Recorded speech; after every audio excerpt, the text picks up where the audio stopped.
Welcome to the tutorial for the Cuckfield Cape. So I'm going to start by doing the pockets. These are optional pockets. I've got 2 welt pieces here. I've cut mine on the cross because it's a check. I thought it would be a nice contrast. And I've interfaced these as well so they don't stretch even though they're cut on the bias.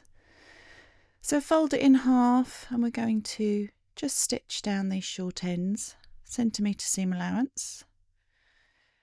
And I'm just going to grade, because this is quite a thick fabric, one side and cut the corner off. And then turn them through.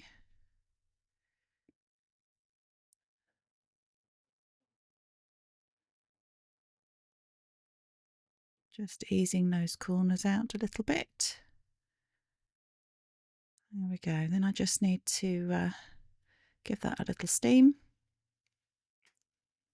There we go, that's one welt. Okay, so this is the front of my cape.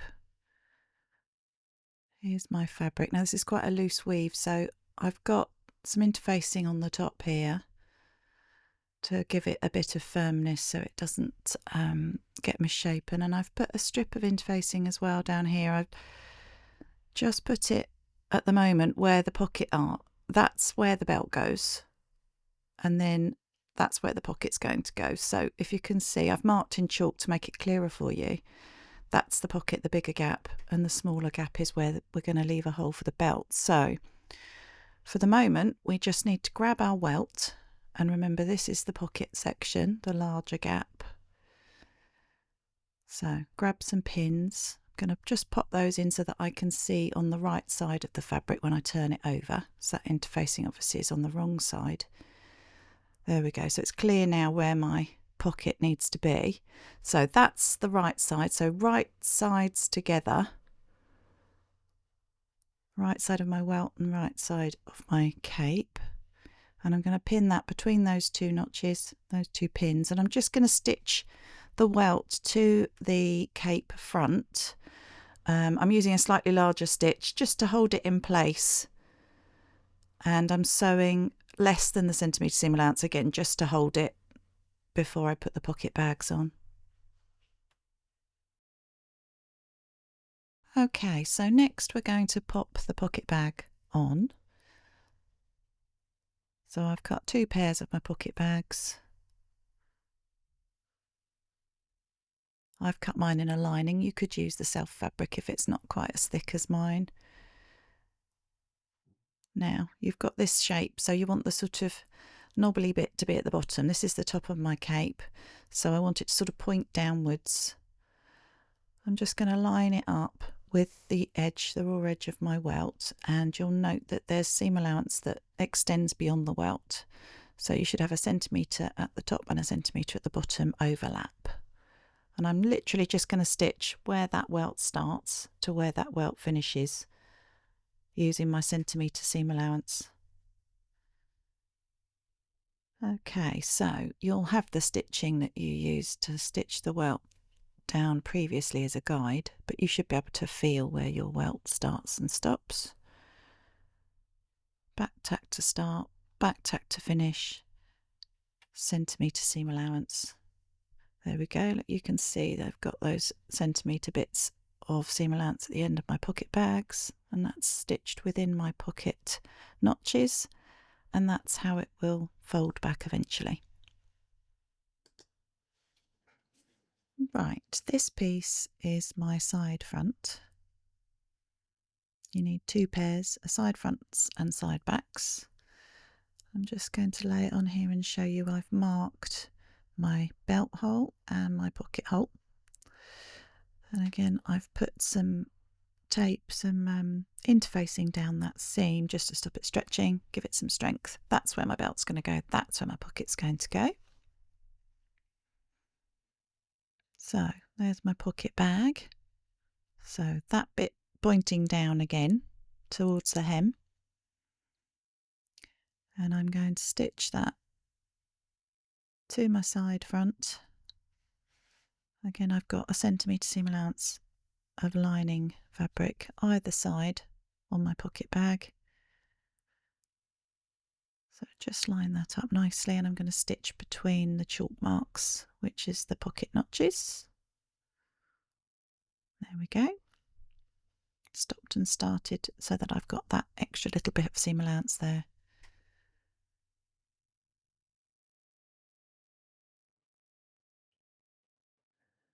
I'm going to give that a little press now. There we go. Now we're ready to join the front that we've already done to the side front with the pocket bag on. So match up your pocket bags and all your notches. You can see how much this fabric frays. It's such a loose weave. It's beautiful wool, but it is fraying and disappearing before my eyes. So let's pin these together. I did try and pattern match, but I didn't quite have enough fabric. So it's ever so slightly off, which is a bit galling, but I think once it's made up and it's on and with the belt, I don't think it will really impact too much. So matching those belt notches there.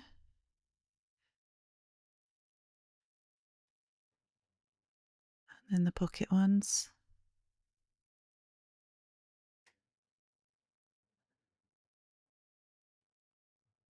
And that bottom pocket one. Fabulous. So I'm going to stitch from the top, back tack, centimetre seam lengths all the way down until I get to this notch. Then I will back tack. Then I will stop and start again the other side and do a little back tack when I get to the top of the pocket. Then I skip over the pocket and stitch that last little bit. So you'll have some gaps in your stitching. Here we go, all the way down to that first notch for the belt loop, the belt hole even. There we go, back tack. We're going to skip over that little space to the other notch, back tack, and stitch to the top of that pocket where we'll back tack again. Then we're going to skip over the pocket and just stitch that last little bit underneath the pocket. As I said before, the pockets are totally optional on this. I don't think they need them personally, but I know everybody seems to love a pocket, so I thought I would put some on for those lovers.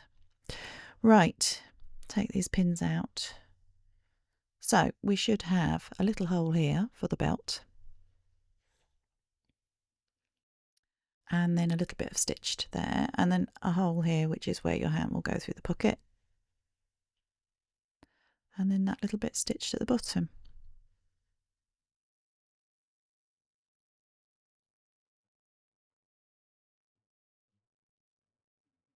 So we're going to stitch the bag up now.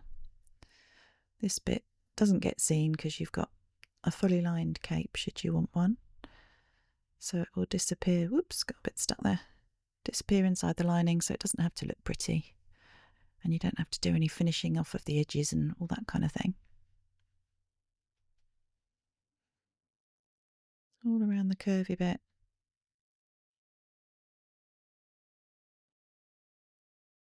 There we go, that's our pocket bag sealed up. See what it looks like from the right side. So the pocket bag should be underneath your front, and the welt should lie over your side front, like so.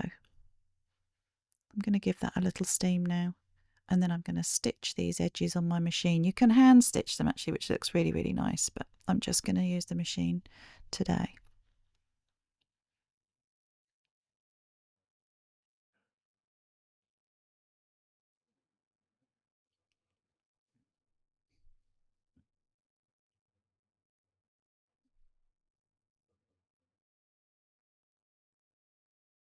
So that's our welt secured to the side front. Just going to snip away these threads.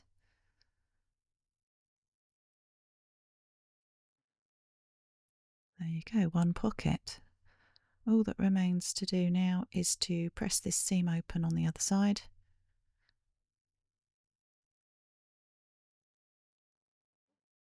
There we go, nicely pressed seam.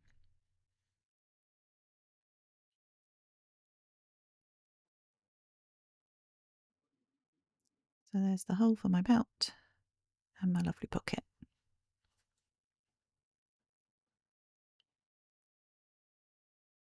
Next, we're going to stitch the back panel to the side backs. This is my back panel.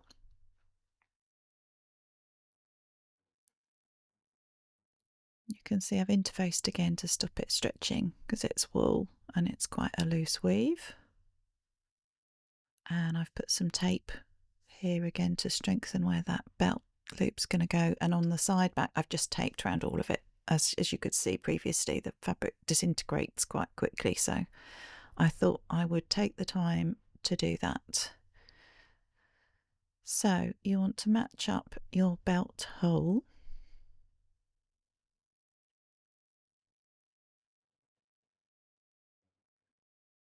There we go. Pin the rest of the side backs together. Match your notches.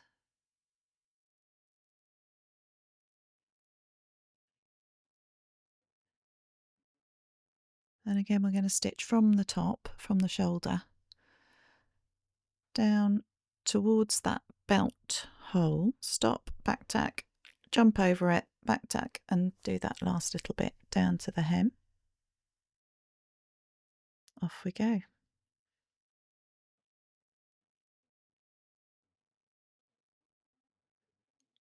There's the belt hole notch, little back tack, jump over it, and then back tack and whiz down that last little piece and back tack.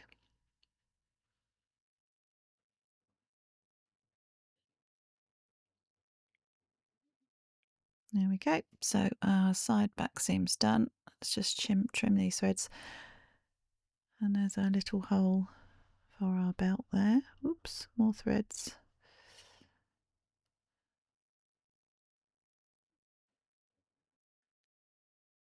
There's a little hole. And then you just need to press that seam open.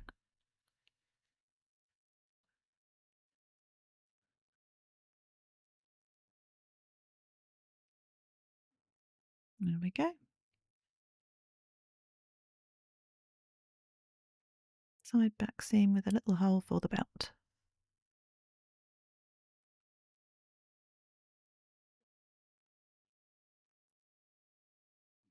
So now we're going to do the shoulder seams. So that's my back with my side back stitched to it. And grab one of my fronts. There we go. So right sides together.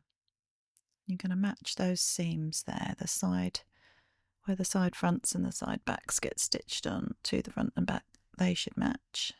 Pop a pin in there to start with, and then at the neck, and then pin down from the shoulder the full length of this seam. Again, because this fabric's quite loose weave and stretchy, I've got that interfacing on there just to stop it moving out of shape and stretching and things. So starting at the neck, back tack, centimetre seam allowance again right the way to the hem. There we go, all stitched.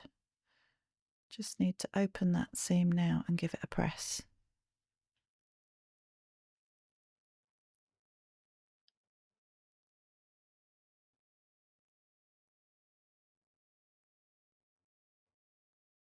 There we go, pressed seam.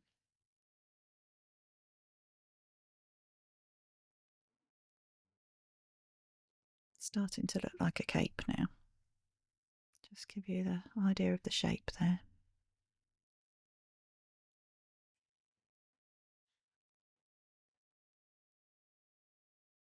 So if you're hoping to line your cape, this is how you do it.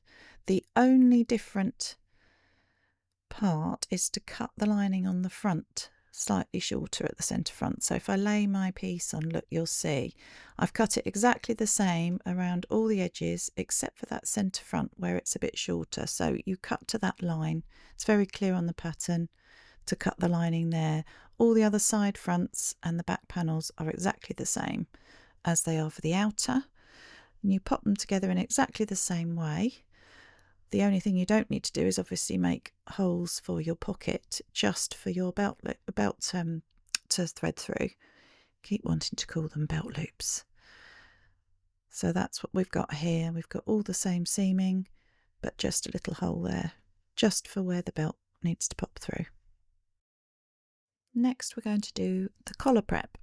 This is the simplest collar in the world. It's one piece cut on the fold. It's quite a deep piece. I have interfaced one side of my collar and I've extended it a centimetre past the halfway mark, look, so that that top edge won't stretch and get with wear. It should just hold its shape a bit more nicely. So I fold it in half and stitch down the short ends, centimetre seam allowance again. There we go. And just like the welt really, we're just going to trim down one side and clip the corners, trimming down my interfaced side.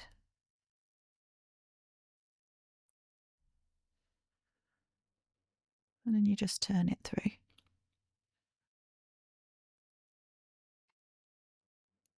Same for the other side.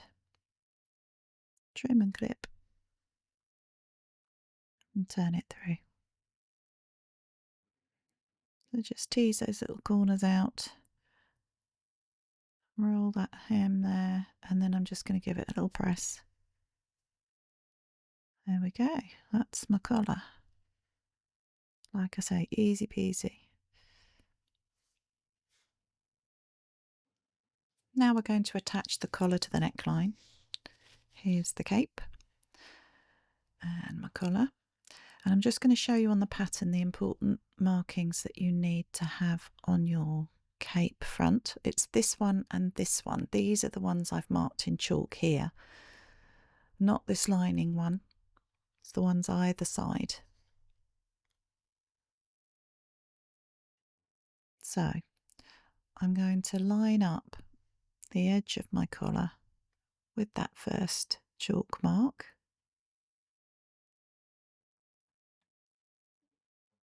And then I'm going to find my centre back of my collar and the centre back of my back neck. There we go. And pin those together.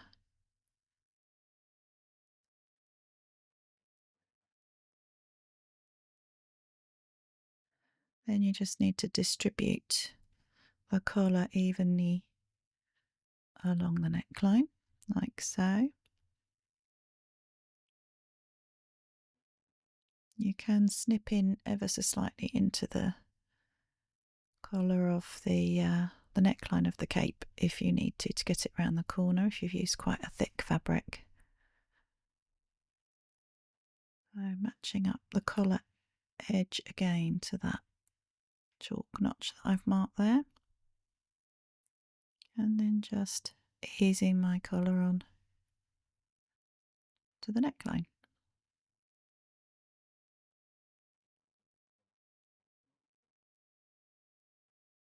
There we go. So start stitching at the end of the collar, back tack, centimetre seam allowance all the way to the end, and back tack at the end of the other end of the collar. There we go. Can't see that stitching very clearly there. You can see it better on that side. So that's now applied.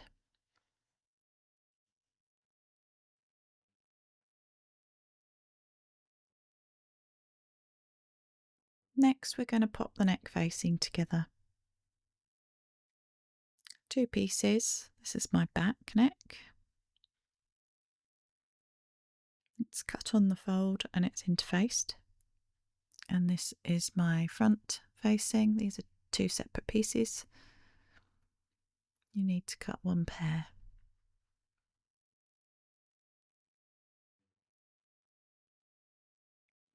So all pieces are interfaced, right sides together, stitch at the shoulders.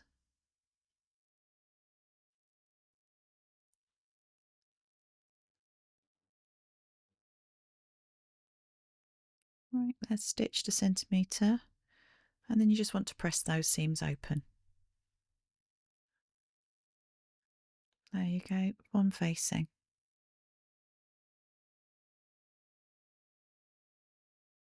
Now we're going to attach the neck facing to the lining.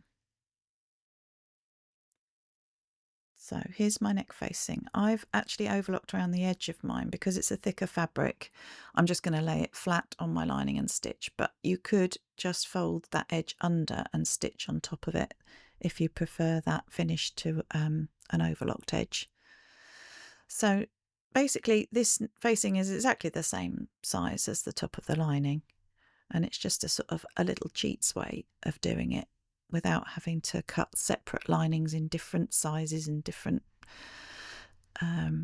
pieces and things. It just lays on top.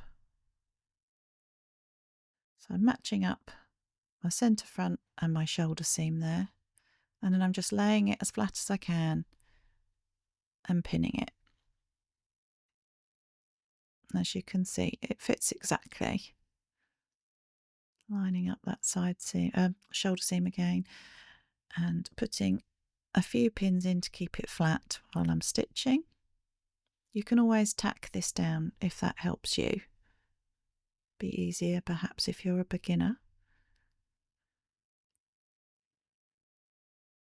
As you'll see, even I'm putting lots of pins in. So I'm going to stitch around this outer edge, and I'm also going to stitch around this inner one and the centre front bit. But I'm going to start with the centre front and the sort of neckline part, and I'm stitching in a slightly longer stitch than I will do for around the outside edge of the facing, because this is just literally to hold it together whilst I'm pinning it to the actual cape later. As I said before, you don't even have to line this cape. If you made it up in a boiled wool, you could just literally leave the seams raw and it won't fray or anything. So if you're a beginner and you don't want to do the pockets and find a lining a bit daunting, then maybe make one up in something like a boiled wool that doesn't fray, or you could bind all the seams. And then, you've got a really simple quick make. And once you feel a bit more confident, you could always do a version with the lining and the pockets. There we go. So we're all stitched on. Take these pins out. And that's my facing and my lining ready to go in.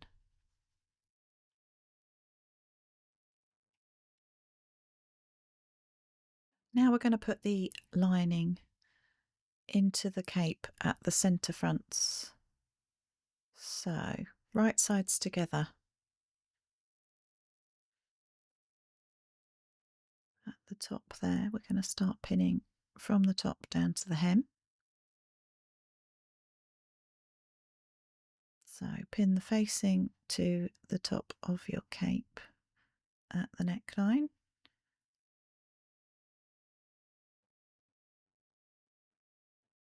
And then pin from the top down. Your hems should match. And do the same for the other side. So starting with the facing at the top, working your way down towards the hem.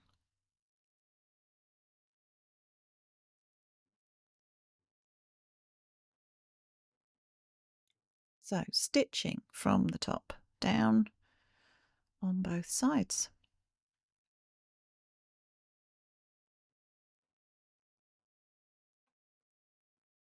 There we go, that's stitched down now. The lining is almost in.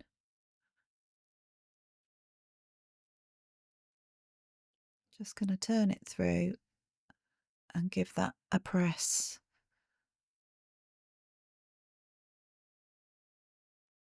Okay, now it's starting to look really nice. You can see it looks much more sort of luxurious with the lining in. Let's just fold that bit in to give you an idea of what it's going to look like. So the last part of attaching the lining apart from when we bag out is this neckline. So this is where it starts to get a bit chunky as I've used a wool. Also a good point, if you want to put in a hanging loop, now's the time to do it. You could use a bit of ribbon or a bit of the fabric. You can attach it to your facing or your collar at this point, and then it will all get enclosed in the seam. Okay, so let's go inside again. Turned inside out, right sides together. Find the edge of your collar and you want to fold that fabric where that notch was. Fold it quite tightly around your collar. That seam needs to lie nice and flat, and give it a pin. Now this is where, for me, the pinning starts to get tricky because it's quite chunky as well, but I've got nice long pins, so that should help. Lots of scraggly bits. And same on this side. Find that notch and fold it really as tightly as you can around that collar so that you get a nice flush edge when you turn it through. More tricky when it's more bulky. There we go. And you can match the shoulder seams on your facing to the shoulder seams on your cape.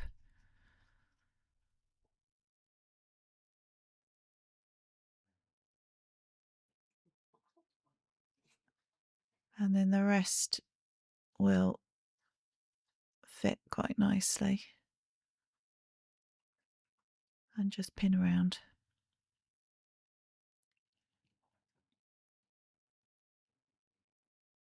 When it comes to stitching, you can follow the original line of stitching that you used to put your collar on, which makes things a little bit easier for you. Just finish pinning.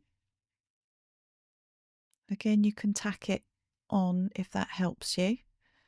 So starting at the edge, back tack, centimetre seam allowance, and back tack at the end. Now, you may want to increase your stitch length a little bit here. I have, because I've got so much thickness now going on here. And if you don't, you may find that your machine just doesn't go anywhere. So a little bit of added stitch length would help here if you've got a thick fabric. Carefully feed this through and take your time as you go.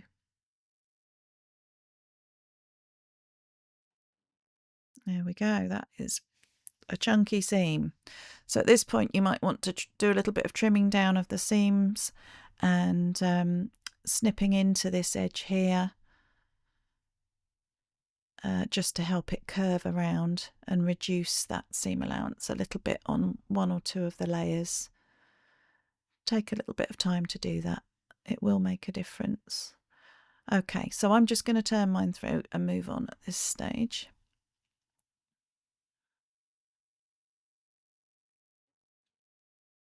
There we go, that's what it's looking like. That's gone in nicely. There's no puckers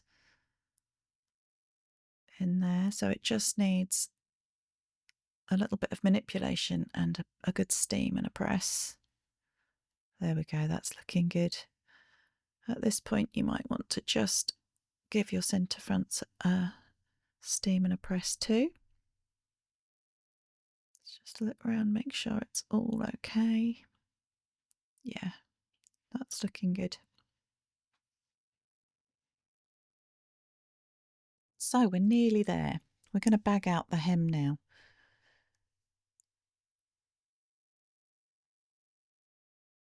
Just get rid of these threads. Okay, so you need to turn it through again.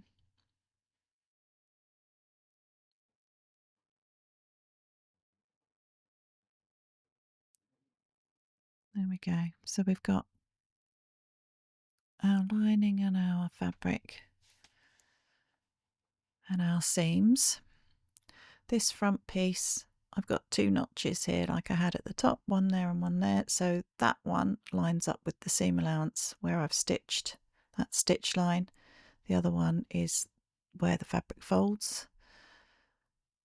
Let's do that on this side as well. Let me grab the pattern and show you.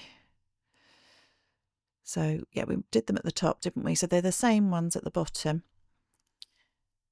And I didn't mark them in chalk this time because I had actually put little snips in that seemed to show quite well. So once you've transferred those markings, again, you will have one notch that is on the fold, on this folded edge, and you'll have one that matches this seam here. Pop some pins in.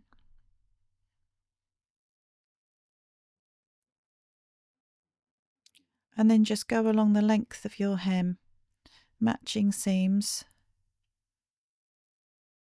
and pinning in between them, laying the lining as flat to the fabric as possible. It should all lie nicely.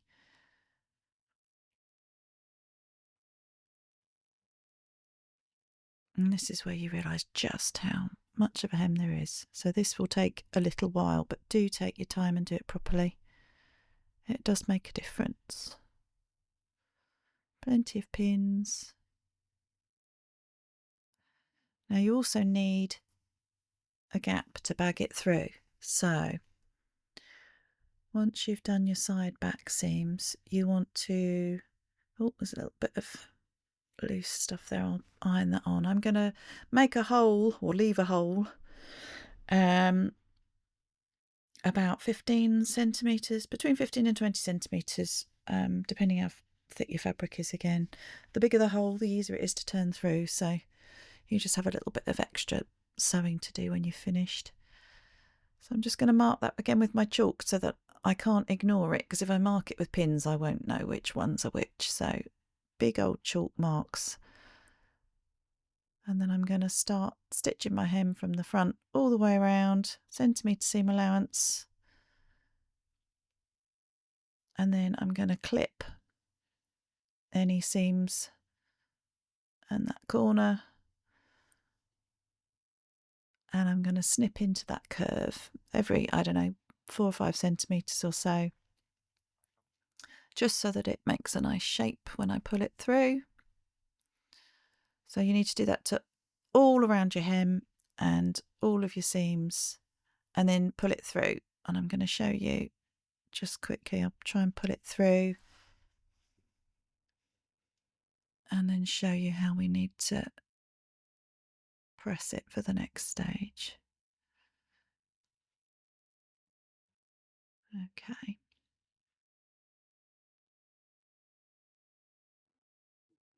I think the bag makers of the world call this birthing, which is, you know, quite a thought, but I suppose it is in a way. Here we go. Push it all through and pull it all out again, and then you should be able to tease out the corners at the fronts, and you'll be able to see, if you roll this edge carefully and give it a little press, you should just have a tiny little bit of the outer fabric showing at the bottom like that, and then press it all. Again, it's going to take a little while, but it's worth it. There we go, all the way around the edge, and then you get a lovely nice crisp finish for the hem. So time for a little bit of hand sew now. I always like a cup of tea along with my hand sew. Now this little hole that we left at the hem, we need to turn that up, so a centimetre up on your fabric and a centimetre up on your lining. You can pre-press it if that helps. So just fold them up, pin them together, and then you just need to do a little slip stitch to hold those together.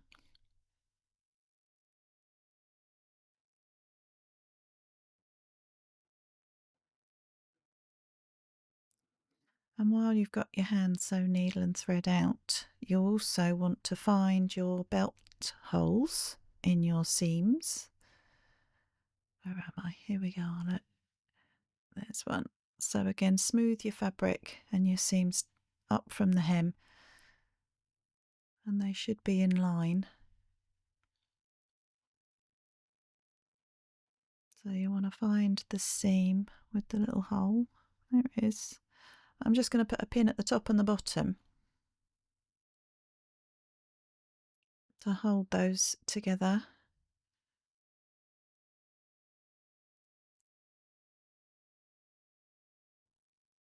There we go. And then you want to just slip stitch the lining to the fabric again there, and do that for all the other belt holes. Okay. So there we go. You can see I've done a little slip stitch there, so they're held together. So it's just one clean hole now. And on the hem, I don't think you can even see where it is now. Just a little slip stitch there, and it's been pressed. Now we're going to do the belt. Got 2 pieces cut on the fold for this. Again, I had no hope of trying to pattern match any of this because I'd used every scrap of fabric to try and pattern match as best I could for the cape. So we've got 2 long pieces and we're going to hem them. This will be the centre back, so seam along the short edges and press that open.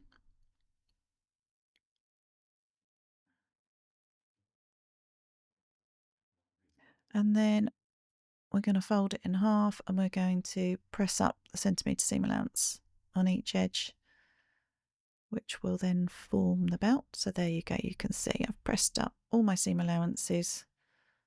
I'll trim a little bit of that bulk off on the corners before I go around, and then just stitch all the way around. You can do some fancy top stitching if you want to. Oh, there's a little bit of thread there. I'll snip that off in a minute. Right, I'm going to put big poppers on mine. You could put buttons and buttonholes if you prefer, if you've got some nice fancy buttons. I love a big popper. So these are the ones I'm going to use. I think they're about 2 centimetres, these ones. Let's have a look. Yeah, about 2 centimetres, so they are proper big ones. And I'm just going to measure down my centre front, quarter it, and see what that looks like. So that's where I want my first one. It's sort of centred at the top. I'm not going to put one on my collar. I want my collar to roll down, but if you want your collar to stand up, you might want to put one on there too. So I'm just going to roughly do a quarters. What's that come out at? Okay, 14, 15. So I'm going to measure down in 15s roughly and see what I think of that spacing.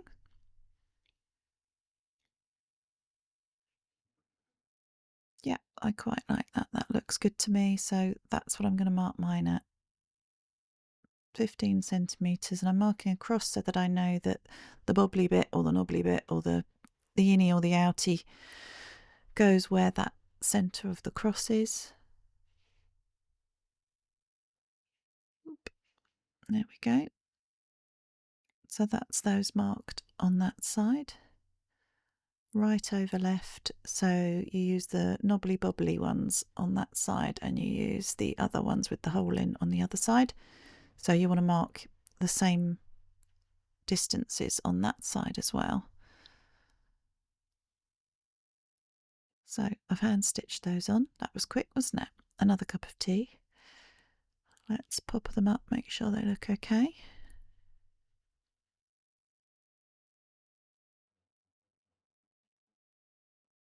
Perfect. Okay. So all I have to do now is grab the belt. Oh, little bits there. And put it through my belt holes, making sure I've not twisted it.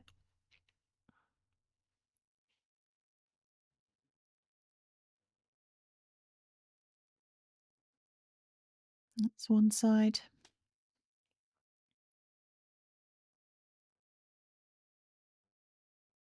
And then this side.